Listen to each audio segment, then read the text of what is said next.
Hello and welcome to our series on Ireland's native trees. In this episode we talk about the yew tree, one of Ireland's most ancient trees, one of Ireland's very few conifer trees, and a very special native tree that unfortunately we don't have very much of anymore. There's no better place to come and talk about Ireland's native trees than in the amazing Glenveigh National Park. You can see Lough Veigh, the Lake of Birch, behind me, and we're scattered amongst an ancient bit of forest which has sessile oak, which has downy birch, has holly, has hazel, and also has quite a few very old, very significant yew trees, like this specimen just above me. Yew trees are unusual and unique because they're in that little group of conifer trees, and we only have 3 different native conifer trees in Ireland.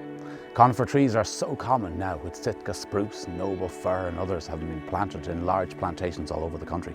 In fact, the majority of Irish forestry is non-native conifer trees. Whereas our native conifers, we've juniper, we've Scots pine, you can see some Scots pine in the distance behind me, and we have our yew tree.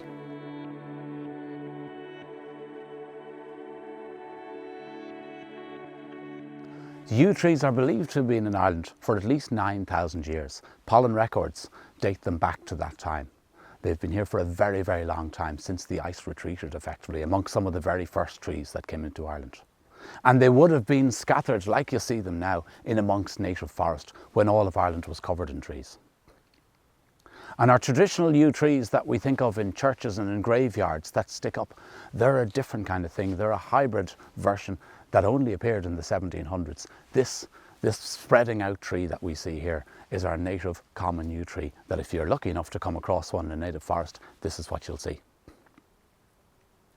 It has its evergreen foliage, holds onto those little needles for at least 3 years, dropping a few every year and creating a few more every year.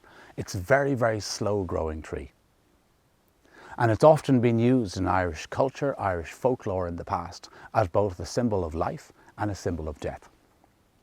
Because the tree lives for a very long time. There are yew trees in other parts of the world that are over 3,000 years old. They're very slow growing. So in this way they symbolised a long life. Whereas they're also poisonous. The little seeds, or the outer coating of the seeds, are poisonous, and the foliage is poisonous, both to us and to animals, to grazing livestock. So they were seen as a symbol of death as well. In fact, in ancient times, the Druids, the wise people, would carry a staff of yew to symbolise that life and that death.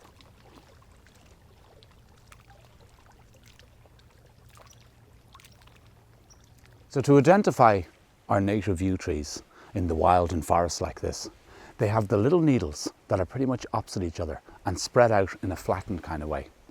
So you'll see these lovely branches that are reaching out, trying to grab whatever light they can underneath the oak canopy. And you'll also be able to tell by these little red berries. Now these are actually adapted cones. These little sugary pieces, these little sugary scales here, and that bright red colour is what will lure in the passing thrushes. And we get field fares, redwings, mistle thrushes and blackbirds, all migrating, coming from Scandinavia, coming from Scotland, eating up yew berries there and getting the little seed that's inside. And the seed of course stays inside the bird, and then that bird will migrate down here, arrive into this valley, into the safety of this forest, and then at night, as it's roosting high up in the tree, out will pass it in a little bit of bird manure, will pass the little seed, the little kernel, and it will fall down here. So all of these yew trees that we have scattered around this forest, they weren't planted by humans, they were planted by birds. The little berry itself used to be eaten in the ancient times, in olden days. Now you'd have to be very careful, because that soft fruit that you can see there, it's palatable, but the seed that's inside, the coating of the seed, is highly poisonous. So if you just ate that whole thing, you would get very sick, much like the foliage here. And in fact, when that foliage falls onto the ground, it's one of the many tactics the tree has to suppress other growth. So around a yew tree, just like here, you often won't see that many other trees or shrubs growing up, unlike the denser parts of the forest that we'll see all around this little wonderful woodlands. So as well as supporting that bird life, you can see as the trees get old and as their bark starts to gnarl and curl around itself, it creates all these little crevices. And on top of the bark itself is growing a range of mosses. There's lichens, you can see polypody ferns further up. And then inside all these crevices are lots of different little insects, little spiders that are hunting them. And of course there's shelter for bats that are looking for a place to roost during the summer. And in some of the much older trees, and some of the bigger trees, there will be shelter for bats in the winter too. And of course, potential for birds' nests, little cavity nesters like say coal tits or blue tits that might be using a woodland like this. So they support a huge amount of nature. And the tough, strong wood that yew has, very fine grained wood, is difficult to carve but was used for making all sorts of small intricate pieces by people who had those skills back in ancient times. Yew trees were so valuable that in Britain they were one of the first custom taxes, one of the first early taxes back in the 1600s. And even earlier than that, when ships were arriving, they had to bring a tax of yew boughs because yew wood is flexible as well as strong, and it's quite waterproof, so it can take a lot of damp conditions. And it was used famously for the longbow archers back across Britain and in other places, and used for all sorts of different weaponry and tools like that.